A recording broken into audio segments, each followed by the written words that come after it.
Salif venait de quitter le Ray-Ban pour aller aux ambassadeurs en 73. Donc moi je suis venu beaucoup plus tard. Vers 74, je suis arrivé. À leur retour du Nigeria, moi j'ai intégré le Ray-Ban. C'était Alfred Lompo au clavier là-bas. Et donc moi j'ai intégré le Ray-Ban et voilà une carrière. Donc j'enseignais la peinture au lycée de Badlaboui. J'ai joué dans le Ray-Ban et j'ai joué avec Collier et ses acolytes à l'hôtel de l'amitié. Donc j'avais 3 sources de revenus. Et un jour, Salif Keita m'envoie un télégramme. Il n'y avait pas de fax ou un télégramme me demanda mais qu'est-ce que tu fais là? Mais viens nous rejoindre à Abidjan. Un autre télégramme a suivi celui d'Alassane Soumano. Jimmy, qu'on appelle entre guillemets Jimmy Noir. Donc je me voilà retrouvé abandonnant tout et allant embrasser l'aventure en Côte d'Ivoire.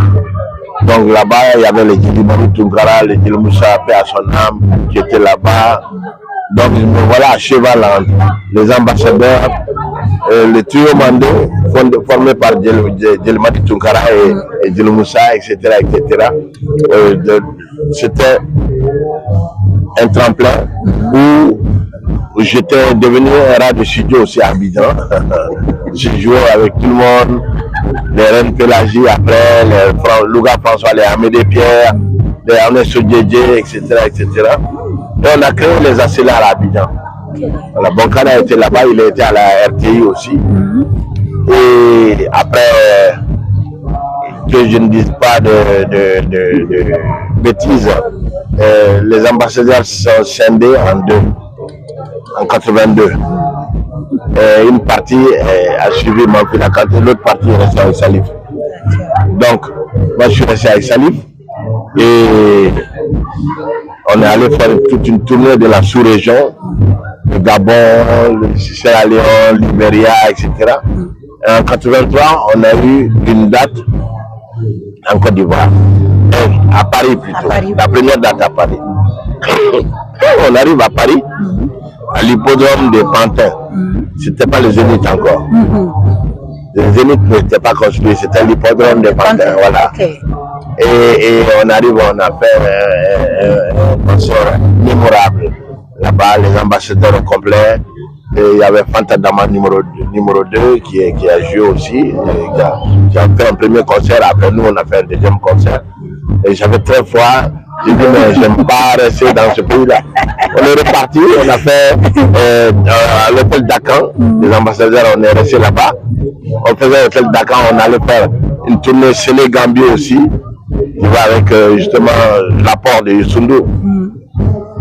Et puis on revient en 85, les ambassadeurs, c'est fini totalement, il n'y a plus d'ambassadeurs. Certains sont venus, partis en France, d'autres sont restés. Moi, je suis resté à Bamako. Et de là-bas, maintenant, au lieu de retourner dans le Ray-Ban où j'avais fait déjà le Ray-Ban, j'avais fait tourner avec tout le monde. J'avais même joué, étant dans le Ray-Ban en 77, avec Jimmy Cliff. Donc, orchestre Aragon, tu vois. Et j'avais eu le privilège de jouer avec l'ensemble instrumental aussi. Étant dans le Ray-Ban, les Banzoumana Sissoko, les Kassé, les Sramori Diabaté, etc. Donc, finalement, je me voyais aller encore sonder d'autres cieux. Et donc, 85, j'ai décidé d'aller à Paris. J'ai dit, je vais braver le froid. Je suis arrivé là.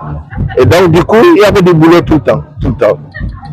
On m'appelait pour jouer de l'orgue, parce que de jouer des synthétiseurs sur tel projet, des projets congolais, antillais, africains, maghrébins, même hindous. Moi, j'étais devenu un peu un producteur musical, arrangeur, tu vois.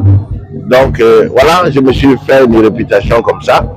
Et dans la foulée, j'ai monté mon propre groupe aussi. Et le groupe est devenu Cheikh Tidiane Seck, même Fouquier m'a programmé à l'époque où j'ai fait le fameux morceau Wachoro, Senepo, que tout le monde connaît. J'espère que j'aurai un petit... non, oui, là, mais non, là, je sors de Bamako et de Berlin. Oh, il n'est pas... Voilà, et tous déjà, donc toute une vie, je ne pourrais pas vous raconter tout. Tu vois, c'est tellement... C'est passionnant. Voilà, après j'ai été ici, je commençais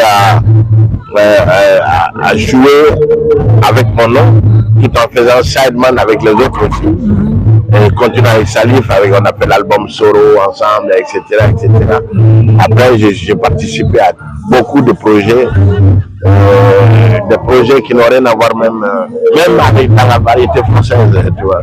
Donc, j'étais devenu tout terrain. Donc, j'ai joué avec beaucoup de sensibilité. Jusqu'à ma rencontre après maintenant au début des années 90 avec le jazz, où j'ai rencontré les sommités du jazz dont Josa O'Neill, après Hank Jones, Ornette Coleman. En fait, ceux qui ont écrit l'histoire du jazz, voilà, le jazz rock c'est Josa O'Neill, Ornette Coleman c'est le free jazz, Hank Jones est le pianiste émérite de la fratrie de Jones. Il y avait Hank Jones, Fat Jones et Elvin Jones. Donc, j'ai fait, je ne pourrais pas vous citer tous les musiciens, tous les styles que j'ai eu à côtoyer donc, dans ce temps-là. J'ai passé partout, les Mos Def, les Black Eyed Peas, et jusqu'à Damon Albarn récemment, Gorillaz, j'en ai fait 2. Et donc, qu'est-ce que je pourrais dire encore? J'ai eu même de petites collaborations avec l'aîné, le grand frère Stevie Wonder, Carlos Santana, n'en parlons pas. Je pourrais pas, je vous le dis, je ne pourrais pas résumer mon parcours, c'est pas possible, c'est pas possible. Donc, je continue, même me retrouver là, rencontrer, voir des jeunes qui essaient d'avoir une expression. Qu'est-ce que je peux leur donner comme conseil par rapport à leur expansion dans le style qu'ils ont choisi. C'est ça qui est important, tu vois, parce que au niveau d'ici aussi, il ne faut pas ignorer au Mali, je pourrais vous citer les Toumani Diabaté, Basekou, Abim Kouaté, et Mangala Kamara, etc. Donc, j'ai eu plusieurs vies. J'ai vu des musique avec tout ça.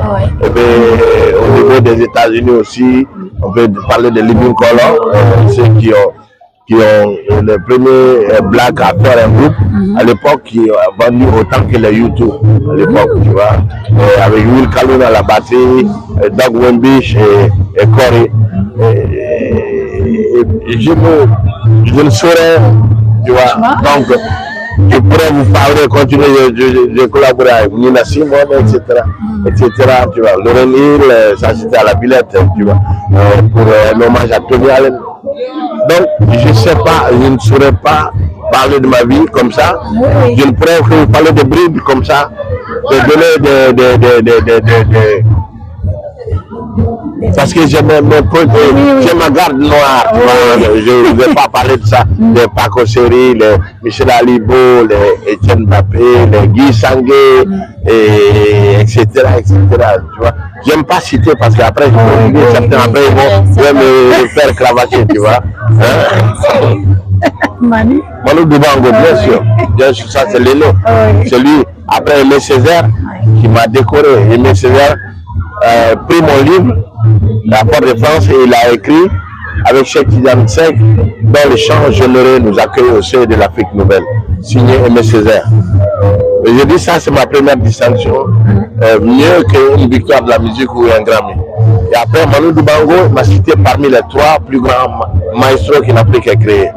Venant de lui, donc tout ça c'était de Manu Dubango archichef.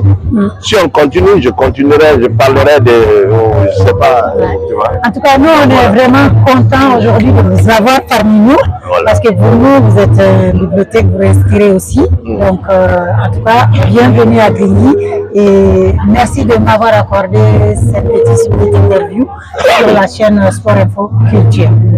Merci. Nana, il diabate. Il sait. Voilà, ma. Je te sens très intimidée, Nana. Merci.